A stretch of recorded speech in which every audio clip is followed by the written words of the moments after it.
What is crack-a-lackin', fellow thermonuclear AFers? I am Dan Valley coming at you with part one of a solo mailbag. We'll have a joint mailbag for you, I believe, releasing on Friday. This will be our Discord mailbag. Anyone who submitted a question on Twitter, Grant and I will get to that for Thursday into Friday. Apologize to anyone who was looking forward to our live stream this week. We've typically been going Wednesday afternoons.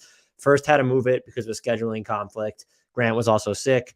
And I tried to do it right before games on Wednesday, but I really couldn't fit it into my schedule. I have a lot of stuff going on right now. So apologies if anyone was actually waiting. I doubt anyone was, given how small time we are. But just in case you were, we will be back. And we're eventually going to try doing one in the lead up to games where hopefully more people are around and can tune in and give us more live questions.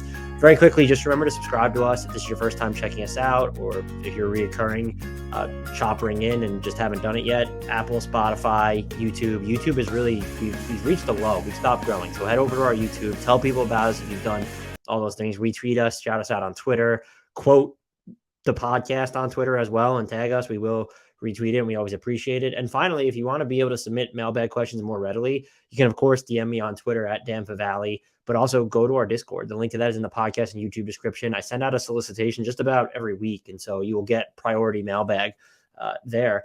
I believe that's it. Follow us on all the socials, TikTok, Twitter, and Instagram. We're at HardwoodKnocks on Twitter and TikTok, and at Hardwood_Knocks on Instagram.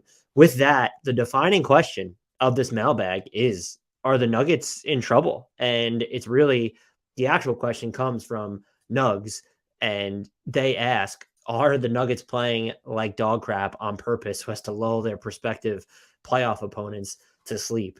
This is on that, I want to make it clear, I do not believe that Nugs actually believes this himself, but this is on the level of people thinking that Jokic doesn't want to win the MVP, so he's throwing it at the moment to give it to Embiid or Giannis so that his team doesn't have to deal with the pressure, or he doesn't, and himself doesn't have to deal with the pressure to playoffs. The Nuggets doing that would be on that level of conspiracy theory. I do not think that they're necessarily doing this on purpose. Nugs is definitely referencing their losses, 4 straight to Chicago, San Antonio, Brooklyn, and Toronto.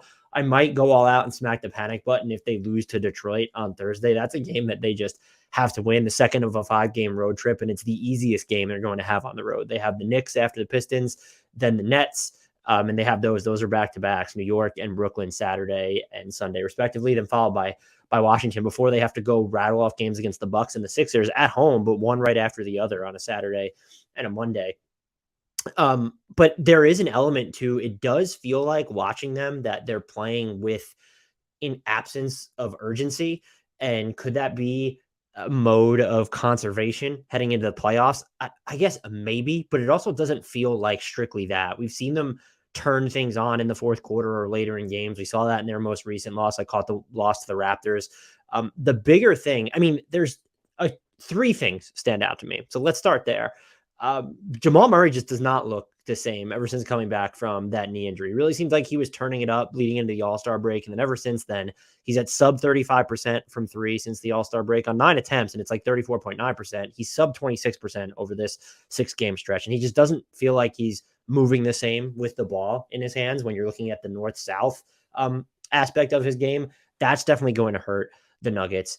Their defense has gotten worse. They are 23rd in points allowed per possession since the All-Star break, and they've been even worse than that, of course, over this 4-game stretch. They've been a team that has committed a good amount of turnovers this year, and then they've struggled to defend in those situations. Their defense has really always been best if you watch them, because they're so good on offense. They get a chance to get set. And so when they're committing turnovers, since the All-Star break, they're allowing 1.44 points per possession, which is an abysmal mark. I think it's 28th. I have not refreshed since the game's being played on Wednesday, so forgive me if there's a little bit of an accuracy there. And that's something that has definitely hurt them. And you look at their overall defense, they're still not getting, opponents are shooting a little bit better from 3. And that was the thing that we had sort of wondered, was there a lot of luck involved? There was, I think there was, but like they're middle of the road in 3-point defense during this stretch. I think what's probably hurt them more is just the lineups that exist outside of their most integral lineups have been getting absolutely gobsmacked. They are 27th in bench point differential per 100 possessions since the All-Star break. That's a team that we didn't really expect to have that too strong of a bench to begin with. and you look up and down at some of the lineups that Michael Malone is using, and Christian Brown finally gets in the rotation again, that might actually help. But you do look at what they're trying to build, and I don't know whether it's they don't have an answer. Are they actually trying to experiment? Where they're finally getting away from you. I think we saw some Aaron Gordon and Jeff Green together in the front court. That makes sense. Throwing Christian Brown back in there too. So it does feel like there's a level of, we're plumbing the depth here. And then we see Michael Porter Jr. coming back in situations after he was benched for a hot minute. And so I think that's good. This could just be a function of, well, they know they're flawed. And that's why Thomas Bryant has been yanked. He'll probably get another shot. Zeke Naji's banged up right now.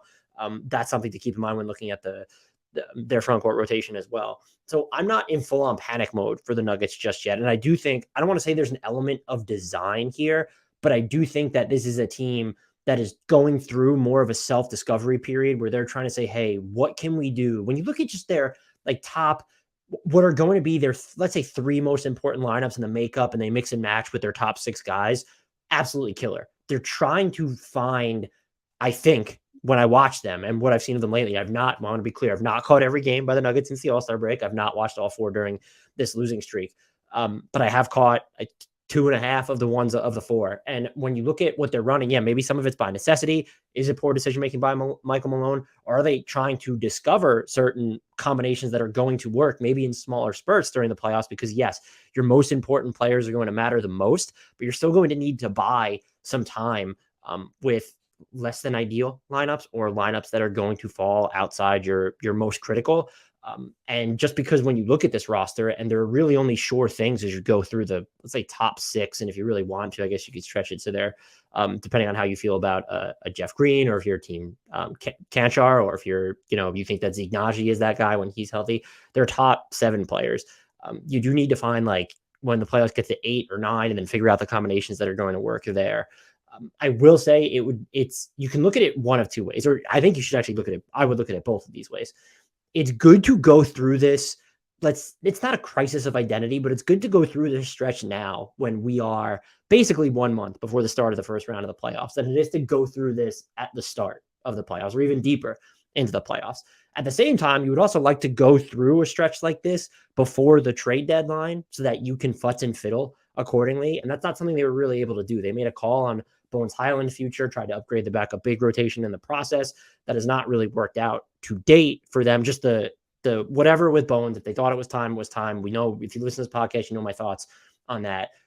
But like the Thomas Bryant acquisition, the Reggie Jackson acquisition, those have not just panned out for them in ways that they were probably hoping. And had they gone through this exact stretch, say 2 weeks before the trade deadline, maybe we see them make different types of moves there. I don't think they would have tried to make a home run swing, but could they have tried to target, would they have been in on the Jalen McDaniels sweepstakes rather than focusing on a backup? It just as an example there.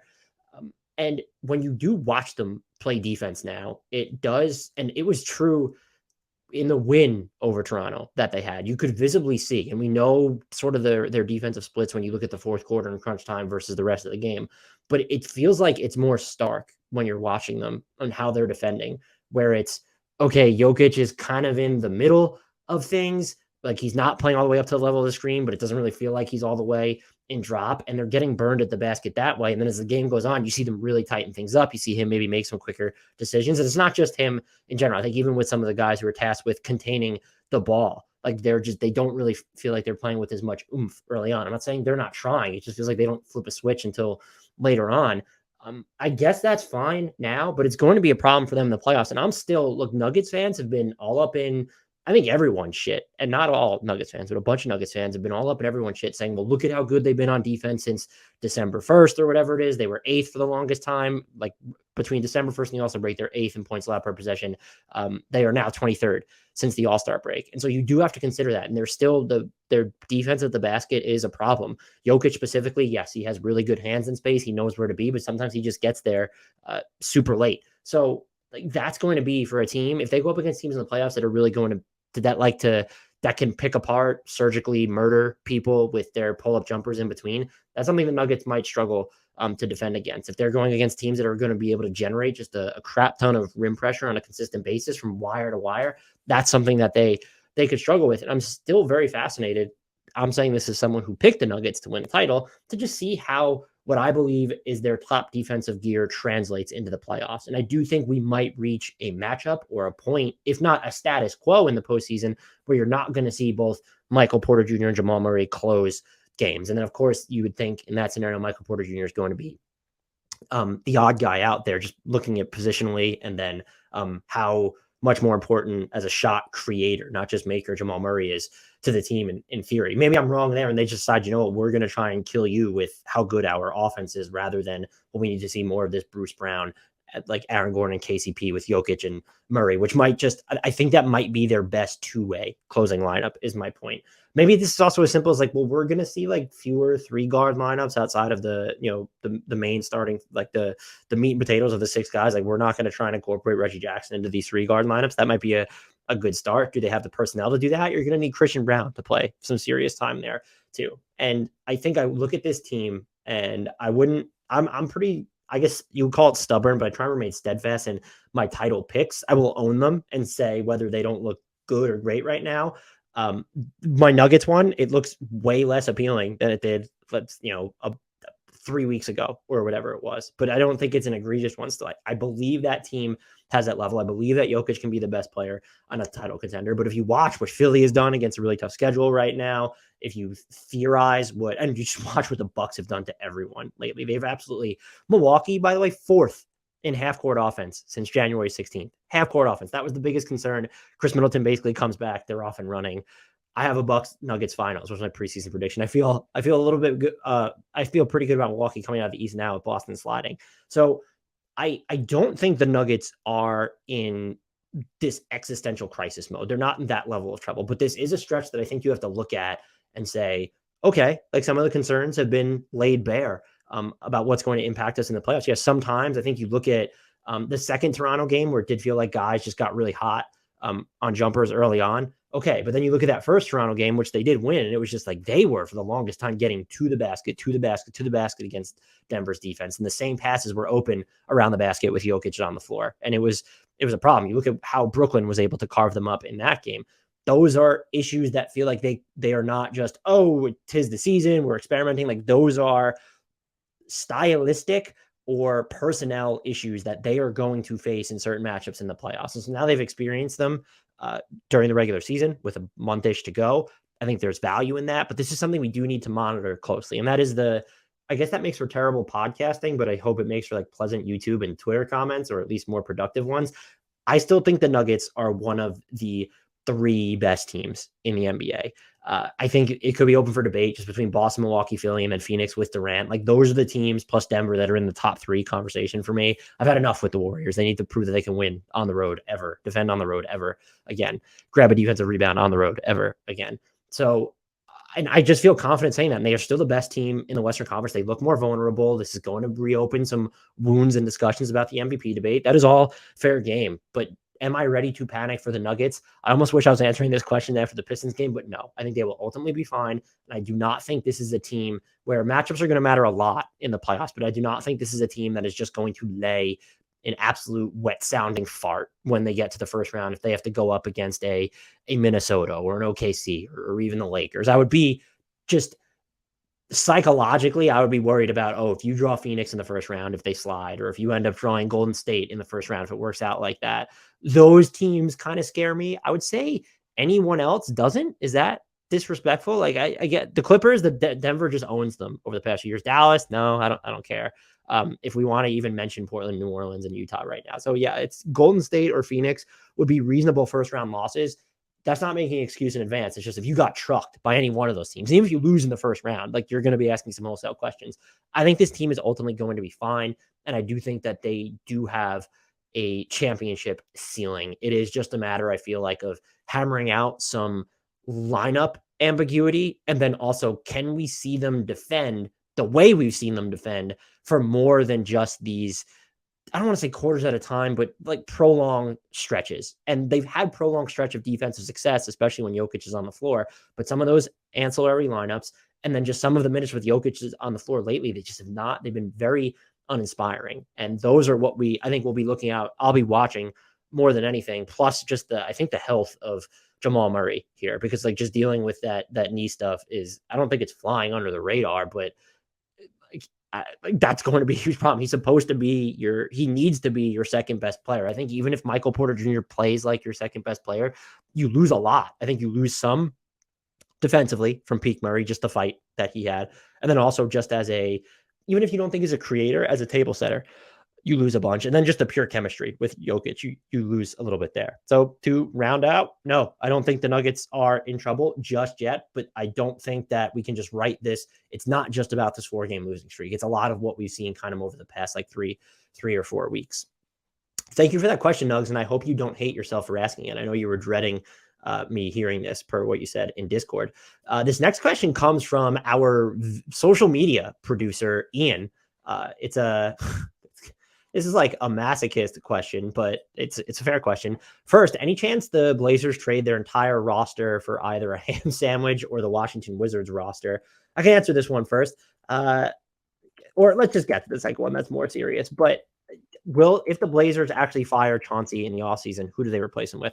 So to talk about the first one, I don't know if this is a team that's going to blow up its actual roster over the offseason one way or the other, whether it's to get worse or to even get better. They do seem continuously allergic to making the all-in play. They go after these singles or doubles, and there are moves that I've liked in the past when they got Nance, when they got Robert Covington. Those were moves that I applauded. I thought the Jeremy Grant trade was good, but it's never like a home run swing. And you look at them now, they are not good. They are just not good. You've had some bright moments from Cam Reddish in Portland, not so much against the Knicks the other night, though. But you've had some really bright moments from Matisse Thybulle, and it's great that you're getting those, but you're also just, your defense is in like smithereens at this point, has been for most of the season. And I don't know what the solve there is. I know the types of players that they need, like you want to get bigger on the wings. You want people who are going to be able to grab a rebound for you, and it's tough. Nurkic is still working his way back. You don't have someone in Jeremy Grant up front with him that's going to grab a ton of rebounds out either, So you're leaving yourself totally vulnerable there. The idea of Matisse Thybulle is kind of like the player you need, but you need a higher end version of that. And how do you get that player? The OG Anunoby, the Mikal Bridges, that's at minimum the type of player I think they need to vault themselves into contention. And that's why I think a lot of Blazers fans are going to be looking inward and thinking, right, like, is this time, like, are we going to do something major? And I'm not getting into the Damian Lillard's future, who had great comments on that JJ Redick podcast about how he doesn't give a fuck what people think. It was just one of those things. I know people think he does a lot of things for show, but that felt authentic and it was a great response. I'm more so looking at it as, are they going to try and strip it down a little bit more and rebuild around Dame? Or are they going to look at, well, now we have Shaedon Sharpe, we're going to have another lottery pick this year. We have that Knicks pick, are we going to look to move them salary filler to get a more marquee name in here at the 5 spot, at one of the wing spots, even as just like a partner for Dame in the backcourt, where it's, or do we look at moving Simons for someone who's just bigger and not as much of a defensive liability? But yeah, I mean, look, the Blazers have had the worst defense in the league since January 30th. And has it even been close? It's been fairly close because Houston exists. Houston and Portland. If you have a worse defense than Houston, I mean, just for any stretch of time, I think it's just really time to look at yourself in the mirror. Who could I envision them hiring if they fired Chauncey in the offseason? I'd keep an eye. This isn't the only active name that I think would become available depending on how the season ends. But like Nick Nurse in Toronto, I feel like he's a coach that maybe they would look at. Kenny Atkinson would be one, assistant with the Warriors right now. Sam Cassell, who I believe, is he still with the Philadelphia 76ers? And he's bounced around. He's been an assistant with a ton of NBA teams right now. He's with the Sixers right now. That is the correct. I could see his name popping up. I also think someone's name, and I'm not going to pretend to be this X's and O's savant, but Charles Lee, who is currently with the Charles Lee's a Bucks assistant, right? Charles Lee's name's been mentioned in a lot of the coaching conversations of late. He is on the younger side. I think he's 38. And so maybe are you reticent to have that first time NBA coach? And yes, I was right. He's with the Bucks. Perhaps, but if you're also going to look at it as, well, we're bringing in another lottery pick this year. We have Shaedon Sharpe. Like we have Dame and Jeremy Grant. Even like, okay, those guys are old, but Anthony Simons is still relatively young. Tyball's still relatively young. Do we keep, assuming they keep him, do they keep Reddish? Could they just look at going that route, sort of like they did with Chauncey Billups here, who I think probably had just more of especially relative to Charles Lee, more of an established track record around the NBA. But I could see them going that route. Otherwise, I think you're looking and waiting to see, all right, like what other coaching openings are going to become available depending on how things end. I don't know if Doc Rivers could lose his job in Philly. I don't think that's someone necessarily the Blazers look at. What happens if New York season just ends poorly in the playoffs? I know they've kind of overachieved, but they've saw what happens, been there, done that. Do they decide to go a different direction with Thibodeau if they get, say, let's trucked in the first round? They could hope that the Heat get rid of Spoelstra if they end up in the lottery or something, but we know that's not going to happen. Billy Donovan in Chicago, not after his secret extension. Steve Clifford already kind of said, I don't know why the Hornets would pivot from him after one season, but he already kind of said just like, this is my last stop. Michael Malone, if the Nuggets season ends really poorly, maybe that's a name that would pop up onto their radar. Monty Williams, that could definitely be a name depending on how this season ends in Phoenix. And now they changed everything. And now their best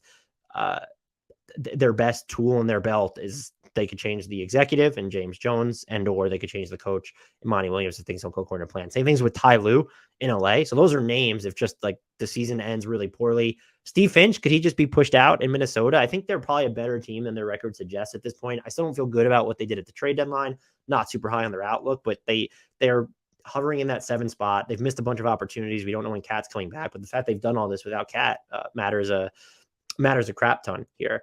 And that's probably it. Just looking at the coaches that could, Steven Silas might become available. I don't know if they're actually going to look at him. Willie Green in New Orleans, it feels a touch too early to go down that rabbit hole. So those are the coaches. Ian, if I had to advocate for one, if they were inventive enough, I like the idea of Atkinson. But he's always been better with sort of the player development stuff. I like the idea of just kind of taking the flyer on Charles Lee there. I guess Nurse could be interesting, but if you want to run his ultra aggressive defensive schemes, you need depth and then guys who can actually play that.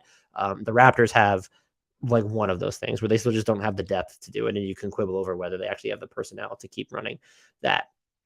Next question comes from Glad. When it comes to rating/ranking players, who do you believe it's an even 50-50 split between offense and defense? Should it be when we discuss players, or does offense game get way more emphasis? So it's more like 70-30. So I'm asking, should it be 50-50? If not, what do you think it should be? Do I think it should be 50-50? No. I think there's a tendency to undervalue defense, especially when it's paired with elite offense, where it's like, if that's going to be what separates you voting for Embiid or Giannis in the MVP discussion versus Jokic, that's absolutely fine. I would say, though, I'm always going to skew probably heavily towards offense insofar as it's the type of offense. I do think you have a defensive liability who can still score the hell out of the ball is going to be more valuable to you in the playoffs than if you flip that. That being said, the type of offense does matter. Think of a Duncan Robinson at his peak, sort of that functional shooter, or like a peak Malik Beasley, where it's just, well, you're not going. Malik Beasley is a perfect example. Sometimes it looks like he's the physical tools to defend, but he can't even really. You can try and steal minutes with him at the 3. It's not always going to end well, but because he can give you high volume 3-point shooting, not too efficient at the moment, but in theory, like what he's been able to do in the past, and it's functional shooting. Like he can dribble into it, or he can fly around the court and fire off like those like quick opportunities. You have that type of a player that's going to be more valuable to you than someone who is like a lockdown defender, but isn't going to give you that type of 3-point volume, or even that type of 3-point shooting. Yeah, it's cool that it's cool that Matisse Thybulle right now is hitting his threes in Portland, but like you look at the threes that he's hitting and they're not like these off movement threes. And so are you going to value, yes, this might be a bad example because of how well Tybulle's played in Portland so far, but are you going to value Thybulle or are you going to value Malik Beasley there? I think it's easy to evaluate Malik Beasley as the far more valuable player at the moment. He might not be the best case example because he's not the worst defender in the NBA, but I think Trae Young is probably a perfect case study at the highest end of this, is because what he does, just looking at the floater, looking at his ability to get to the foul line, keep defenses on tilt, hit those threes off the dribble, and then set up everyone at the rim, in the corners, just generate high quality 3-point looks for his teammates. Even if he's hard to coexist with for certain stars or certain role players, he's going to receive that all NBA-ish evaluation because of how valuable offense is, especially in today's league with the space and then the defensive rules. I don't want to say it's like 80-20, but I think it's probably more like 70-30 for being honest, maybe 75-25. And again, for me personally, it comes down to the type of offensive uses. It's not just about points per game here. The next question it was also Glad. If a team like the Lakers or Suns with a lack of chemistry / continuity ends up winning or getting further than, say, the Nuggets or Celtics. What does that say about our perception of team chemistry? And at what point does talent just supersede chemistry? But also, we've seen teams with plenty of talent not have success because of chemistry. So what's the balance, especially if one of those teams that hasn't had continuity wins it? Also, it should be noted that teams in the West that have had the most continuity this season are at the top of the West. Who would have thought the Kings would be one of the most functional organizations and teams this year? Yeah, I think the Kings, check out the podcast if you haven't already, that I did with Greg Wissinger from the Kings Herald on the Kings, because they're fun as hell. And I was, I guess, indifferent to most of their offseason. I thought they would hit their over, and they've just been way better than expected. This is an interesting question. I looked into the value of continuity year over year, years ago for Bleacher Report, and there was a fairly strong correlation, if I remember correctly, between wins, outcome, and then how long the roster was together. I do think a lot of that is flipped on its head because title windows seem like they're closing so fast. And even though the player movement isn't the same in free agency, it's still happening a ton on the trade market. And guys are growing disenchanted or asking out sooner, or things are just going wrong. Like, we'll look at what's happened in Brooklyn, or even what's happened in Philly, where all of a sudden you have James Harden, but the specter of Houston is still looming over his future there.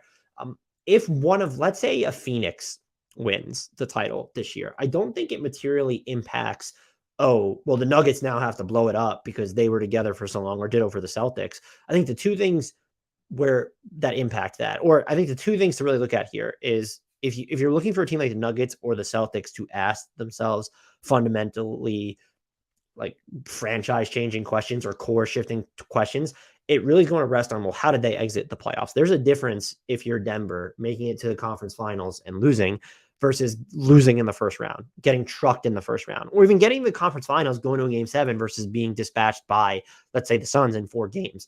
Those best teams are the measuring stick against which you gauge where you are. And if you're further away and you've been together, you're super good during the regular season, but even now at full strength, you can't get over that hump or even come close to it. Yes, you have to ask the question of, well, is it worth it to keep all of these guys together, especially when our flexibility elsewhere is so thin? We don't have all these picks to trade. We don't have all these young up-and-comers to trade or develop. We're not going to have cap space anytime soon. That's going to force those questions more so than, okay, what if the Nuggets take the Suns to a game 7 in whatever round they play against them?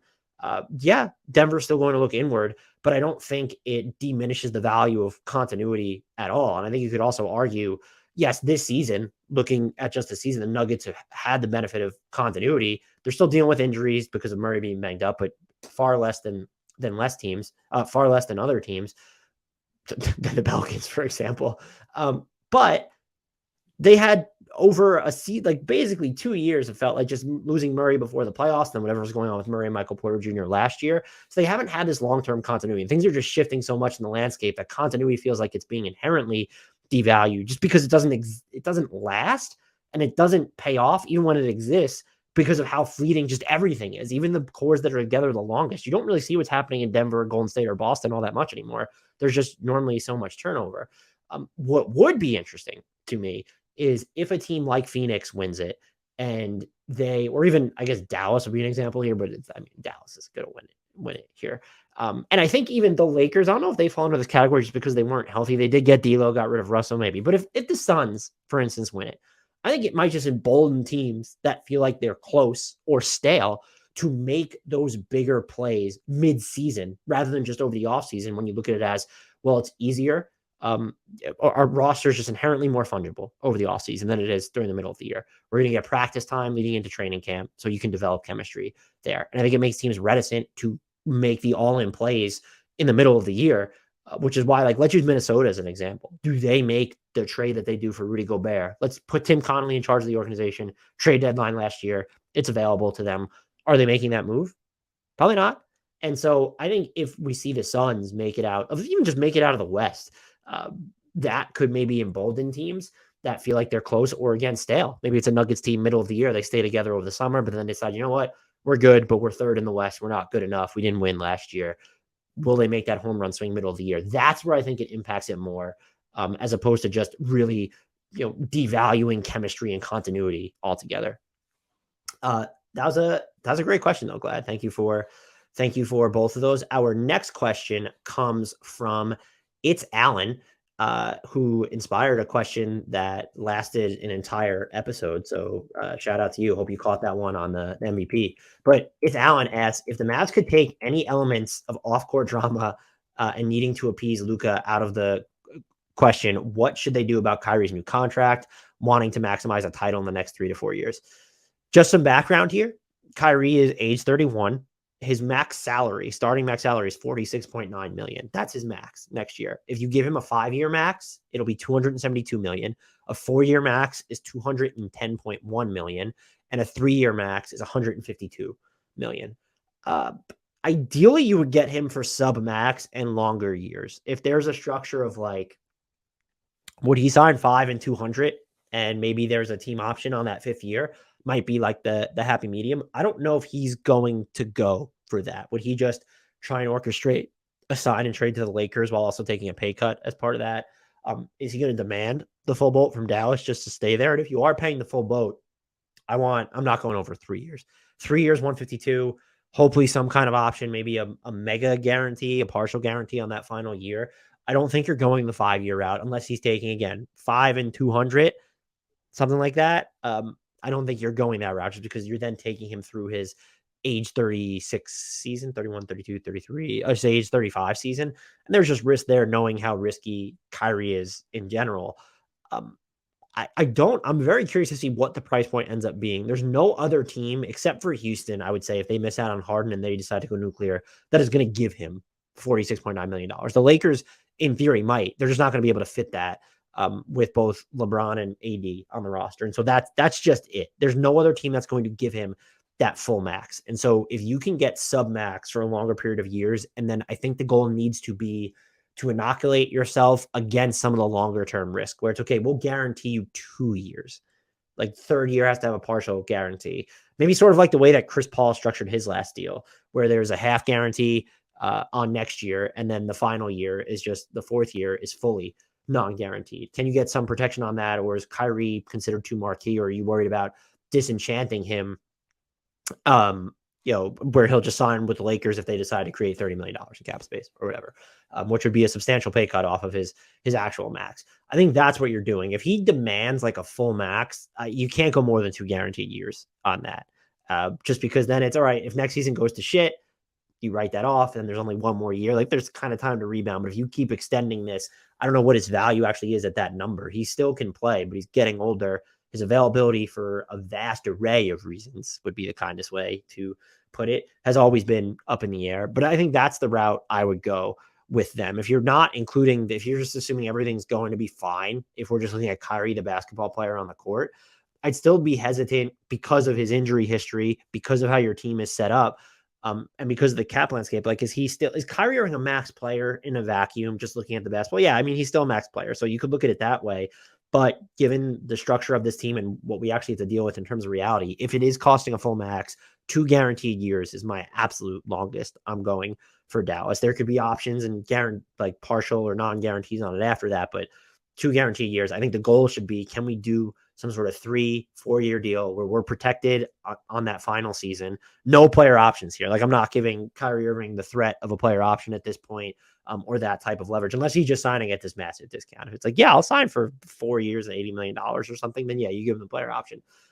But a 3-4 year deal, some protection at the end, but noticeably less than his max. And so like the one that I kind of come back to is just like, I don't know, 3 for 120. And then is the final year of that deal partially guaranteed, fully non-guaranteed? Would he even sign that? But that, like, something along the lines of that, 3 for 120, 4 for 160 even might just be like where, okay, like the Chris Paul structure, that 3rd year, 50% guaranteed, final year, team option or something, like a fully non-guaranteed until a certain date. But I'm very fascinated. I don't think he leaves Dallas. I'll be semi-floored. It's Kyrie, so nothing would necessarily shock me, but I think he stays in Dallas. Fascinated to see what that number ends up being put at. Our next question comes from HP Burgie, and this one was like a really big thinker for me. They ask, with Mikal Bridges' emergence into Kawhi Jr., are there any other solid role players that would look like a star if given the keys to a team? they give Terrence Mann or Derek White as an example. That'd be interesting. I'd say more likely Terrence Mann than Derek White there specifically. I just haven't seen it from Derek White as more of an off the dribble scorer. Certainly has the passing chops.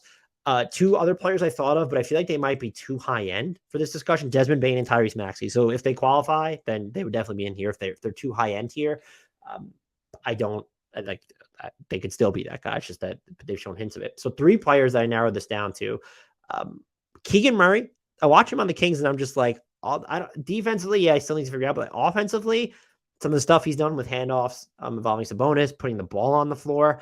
Do I think that he could run some like slowed down, manipulated offense? I have my questions there, but I would be interested to see it just given how smooth he looks with the ball in his hands. And yeah, he's an older rookie, but like Mikal Bridges wasn't the youngest rookie coming in either. And look at like where he is playing out his career a half decade later. That's the name that sprang to mind. Emmanuel Quickly, of course, for me, just the strides he's made this season, looking at his decision-making in the lane with that sort of stop and dime floater, really kind of learning how to go, speed up, slow down, then speed up again, just to use that kind of change of pace under control, though, a little bit more. And then, of course, the defense over the past like 18 months or whatever it's been, that's someone where it comes down to, do you think he could actually run an offense? I think the shot making is there if you need to put the ball in his hands more. Is the table setting? I'd just be curious to find out, but it's someone worth monitoring. And then the other one, Jaden McDaniels, just because of what he does on defense. And we've just seen a lot more of him with the ball, doing things with the ball in his hands this year.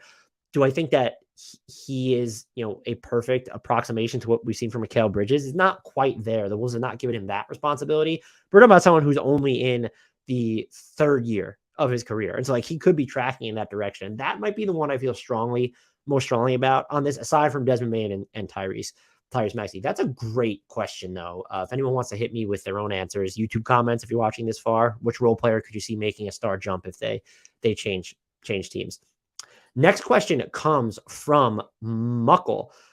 He asks, what teams are the deepest? What teams can least afford a starter to miss a game or two? Obviously, depends on the starter. Which non-starters will be most important in these playoffs? And so I separated, let's look at the depth part of this here first. I kind of separated this into tiers of teams that I would consider deep, and then teams I can't afford to lose a starter, and then the ones where I'm kind of vacillating on, where it's so the TBDs, I didn't know where to put them. The Warriors, I think it really depends on the starter. We've seen them struggle without Andrew Wiggins, for example, right now. I feel like you could argue they're not among the deepest, but if you believe in Jonathan Kuminga, if you believe in Jordan Poole, they certainly do have. And then they have Dante DiVincenzo. They do have something of a cushion. So I didn't know what to do with them. The Nuggets, if they lost Jokic, yada, yada, yada. But then it's like, well, if you lose Murray or if you lose Michael Porter Jr., you could probably withstand it. You have Bruce Brown just waiting. Once you go beyond that, yeah, there's issues. Didn't know what to do with them.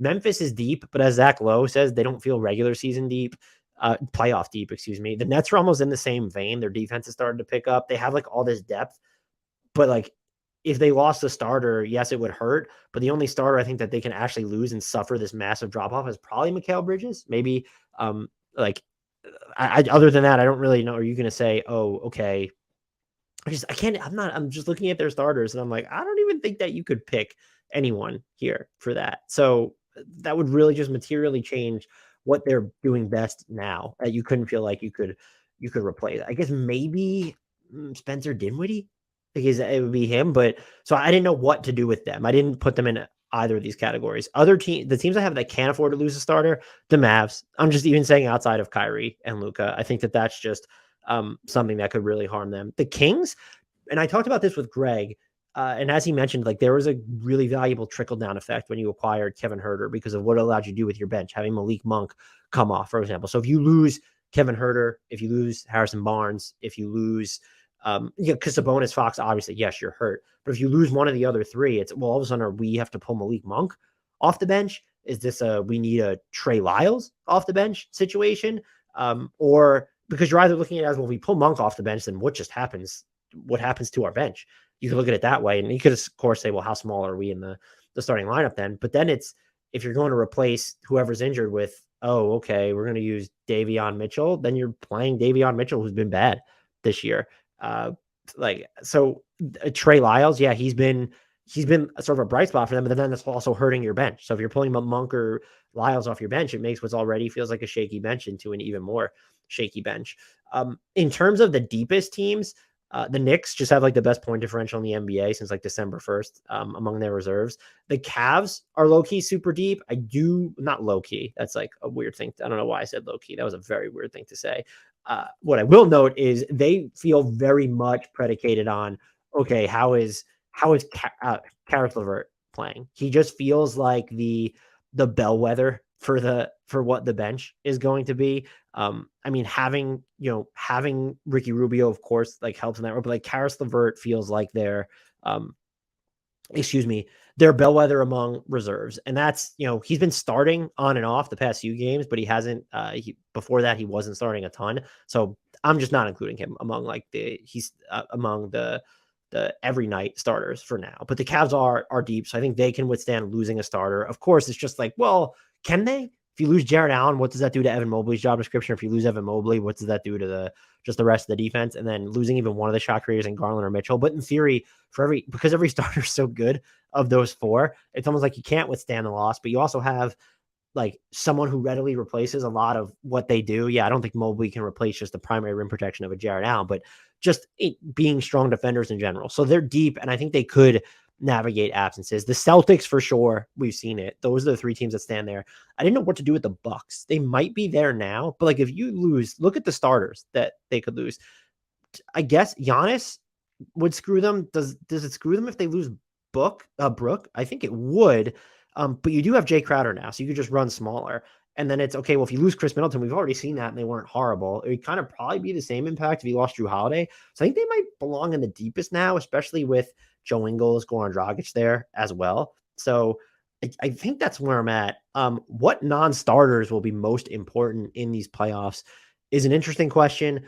I mean, I could just run through like the list. If we're going to throw Karis LeVert in there, I think he ends up being super important to Cleveland. Just because you're looking at how those 3 minutes are going to play out for them. And so he's someone who just gives you a ton of, if he's going to be hitting his shots, the stuff he can do, his shots, away from the ball or hit his outside shots, the stuff he can do off the dribble is super valuable. And I think that levels up your offense in a way where if one of Mitchell or Darius Garland doesn't have it going or they're shut down, that becomes huge for you. Another reserve, definitely Bruce Brown for Denver, going to be absolutely massive for the Nuggets. I'm just like kind of going through alphabetical order here. I think low key, Jordan Poole is just the bellwether for will the Warriors fucked or will they be good? Because he's not closing important games, it feels like at the moment. And making that decision in the playoffs, you just paid this dude.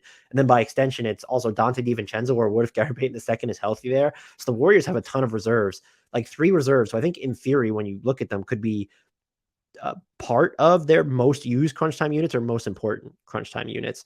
I guess with the Clippers, we should just say Terrence Mann or Eric Gordon, so they'll be right there. I mean, you could throw Norman Powell and Nick Batum there as well.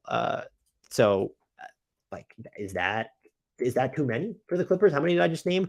Gordon, Mann, Batum, Powell. That's 4. Like I guess so. I'm basically just saying that the Clippers' depth is important. Maybe they'll end up starting some of those guys come playoff time, but I don't think the way that Ty Lue is sort of married to some of these players, including Russell Westbrook, who's had like better moments of late, but just if you're going to be married to Westbrook and Morris, there's not really room for Batum to start or for let alone Gordon, Powell or Mann there. So take your pick on the Clippers is basically where I'm at.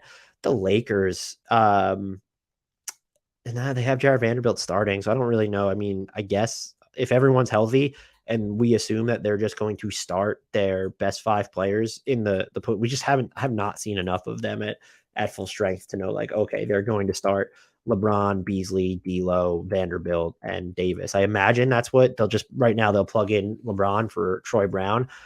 So I guess I'll just say Austin Reeves. That could be someone who's just do I think he's going to shift the outcome of the playoff series? No, but just really looking at bench players that matter. Do we throw Kyle Lowry into this discussion for Miami? If not, it's certainly Victor Oladipo would be on that. Memphis, there's got to be someone on Memphis, right? It's just looking at, well, because of their injuries now, and everyone gets bumped up here. Like, is it going to be Tyus Jones? It might be Luke Kennard. I don't believe in Memphis. So Milwaukee, it is Jay Crowder, I think ends up being the most important. It could be anyone who's different. And so if we're looking for singular, where you look at it on one team and say, oh, it's that guy, I guess it gets a little bit easier to cipher through. If Karl-Anthony Towns is back, it's Kyle Anderson in Minnesota. It's not even close. Emmanuel quickly for the Knicks, definitely under that umbrella. I think we kind of have to put someone from the Thunder at this point, right? Kenrich Williams, then, if he's going to be, if he'll be healthy by then. If it's not him, like, I guess I might go Isaiah Joe at that point. Phoenix, they don't really have any important reserves. I think it's going to be Torrey Craig, maybe Josh Okogie if he's not the one starting, but he probably will be. So maybe Torrey Craig. With the Kings, it's Malik Monk. Won't even be close there. Toronto, do we consider them a playoff team? Like, I mean, sure. And it's going to be like, I mean, now that their new starting lineup, the answer here is just it's clearly Scotty Barnes. Like, that's the, if they're going to make the playoffs. I'm talking about not the play-in either. Like, if you make it out of the play-in, you're now starting. No, Barnes has been starting for them, so that's going to be Gary Trent Jr. Excuse me, I'm misspeaking here. I don't know why I thought that he wasn't starting for a minute. Then yeah, he's certainly up there. Just in terms of like the most important, if I had to pick like a final three, and if we want to throw the Wizards in here, I mean, probably DeLon Wright. I would think a healthy DeLon Wright, unless anyone's just like really a Corey Kispert person. You can get at me there. I won't even throw the Jazz in here because they will probably bench their best players outside of Lauri Markkanen if they make it to the playoffs. But if I had to pick like the three most important reserves of the playoffs, I think I would go Emmanuel quickly, just because he's going to be closing a crap ton of games for New York at this point. And then we have to narrow it down here. I think I might go Bruce Brown in Denver. So Emmanuel quickly and Bruce Brown. And it feels like it has to be someone from the Warriors. I'm not going to say someone from the Clippers because they have so many options, but Jordan Poole feels like he could very much define their postseason. Him or even Gary Payton the second, should he be healthy. So I'll stop there. That was a fun question, though, Muckle. So thank you for it. Next question comes from a friend of the podcast, Rhett Bauer.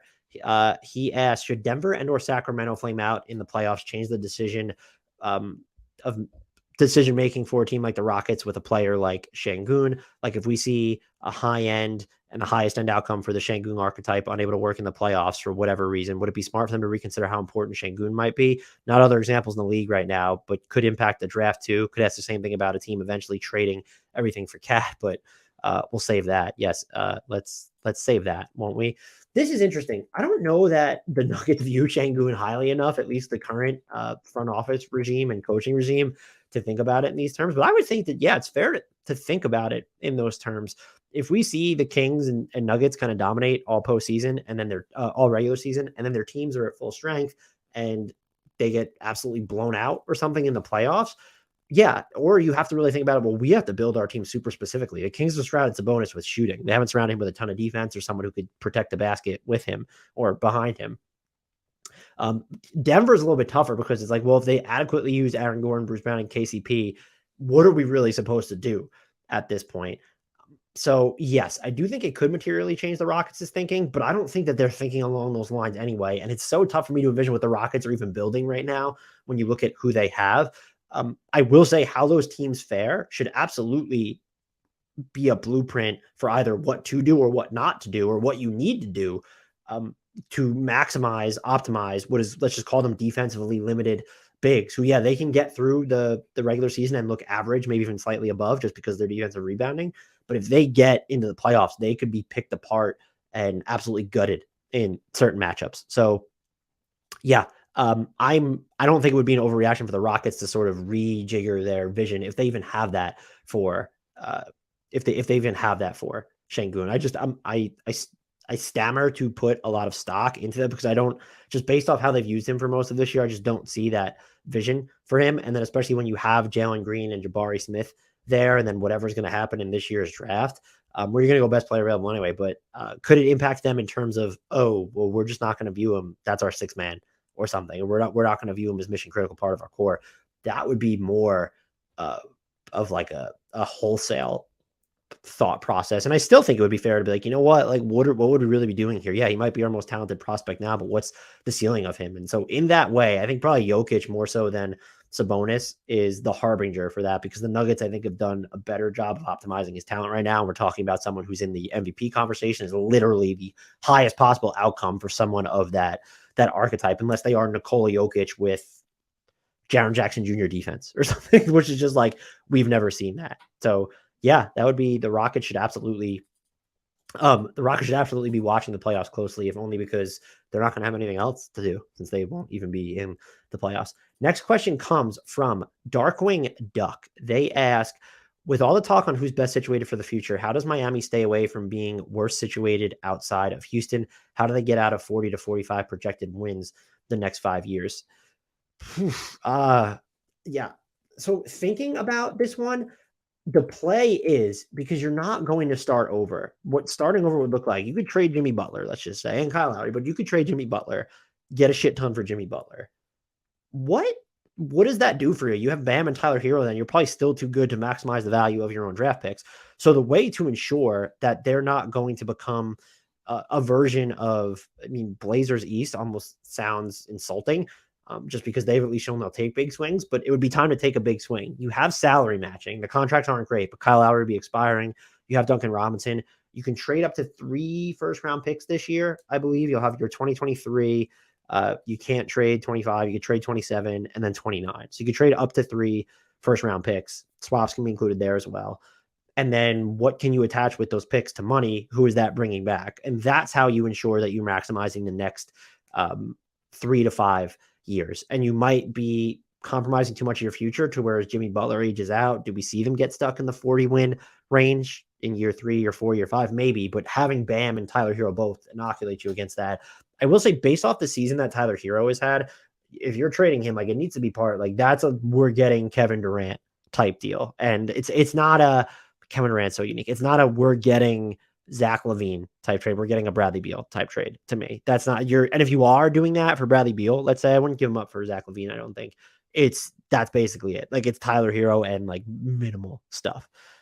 But I think that's how is you take the massive swings. I think that's how you, and you're built to do that. This is not a team that is barren of assets at the moment. They are not as asset strapped as the Lakers, for instance. And I think the best way to avoid that is you can't really bank on stumbling into good signings to figure out the 4, to be relying on Kevin Love when he immediately comes over, or hoping that you're just going to continue to mine Max Struess's and Gabe Vincent's from your developmental system, and that they're going to be good enough to really elevate you in the playoffs. Even Caleb Martin's a nice story, but like, and even like Victor Oladipo's had nice moments, but you need a higher end solution here. It's not just a matter of, well, they need to kind of plug a role player at the 4. I think it's, just to use an example, Jeremy Grant caliber player is probably the lowest level of good player that I think they need to really be in that conversation of, oh, are they as good as Milwaukee and Philly at the moment?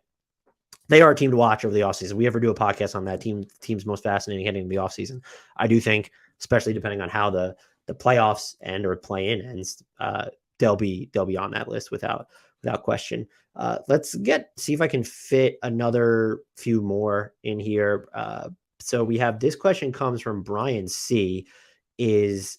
Have you heard any other sources suggesting LeBron wants to play until 45 besides Patrick Beverley? I have not seen that. But Brian C goes on to say, I could see it as his goal, play with both his sons, show he's the ultimate team athlete. If Brady could do it, money, someone is going to be the first to 100 annually, pad his stats of potential rings. There are 3 teams I think of he would immediately be the title favorite if he went there after next season, including Cleveland. I have not seen that, actually, I will say. But I don't even think I saw the Beverly one, to be honest with you. So if you saw that, but that would be, let's assume that he's willing for it to be his year 44 season when he turns. Oh no, it would be his year 45 season, because this was his year 38. So yeah, that's a lot more seasons for him to play. So we have to go through 39, 40, 41, 42, 43, 44, and then age 45 is 7 seasons from now. If his body holds up, it would be cool to see, and that would be longevity unlike anything we've seen. But like, I don't know if I could see that being his goal. I also don't know enough about Bryce James to like know whether he would go in the NBA. I guess if you think you're going to get LeBron and sell those tickets in his age 45 season, and he's going to be eligible before or up then, I don't know how old he is. Yeah, you could look at it that way.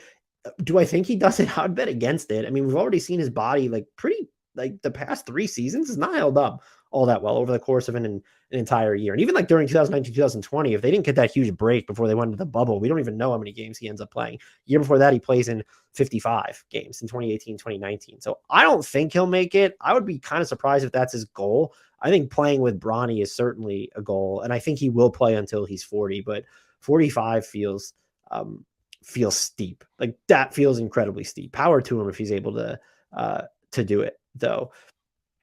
Next question comes from Jake from State Farm. So I was talking with a friend of mine about the other day, and I was curious for your opinion. There are some star players in the NBA who picturing them in another team's jersey would just be weird.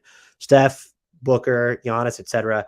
However, what role players can't you guys not picture in another team's jersey? And what role players could you guys see in another team's jersey? So role players that spring to mind is, I really couldn't imagine them in another team's jersey. This was actually, so like I had to really think about this one, by the way, but so I went with immediately Dwight Powell just because the Mavericks seemed like and if they played in another jersey earlier on in their career, but I have trouble envisioning Dwight Powell in another jersey anytime after right now. Marcus Smart sprang to mind for me. Kevon Looney in Golden State. Lou Dort. Chris Boucher almost made this list for me. I know he's played for other teams, but I just associate him with the Raptors. Now, I ultimately didn't put him on my list.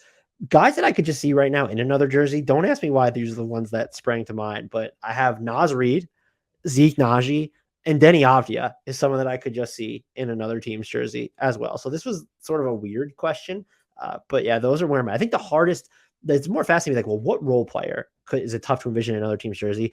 I think Lou Dort and Marcus Smart are the ones for me. That would just be like if I'm narrowing it down, that's the selection that we have. Let's make this my final question because I didn't plan on going for an hour here, but from unbiased Pistons fan, who would be the best player in the league if they got Wemby-PILLED and became 7'5" overnight?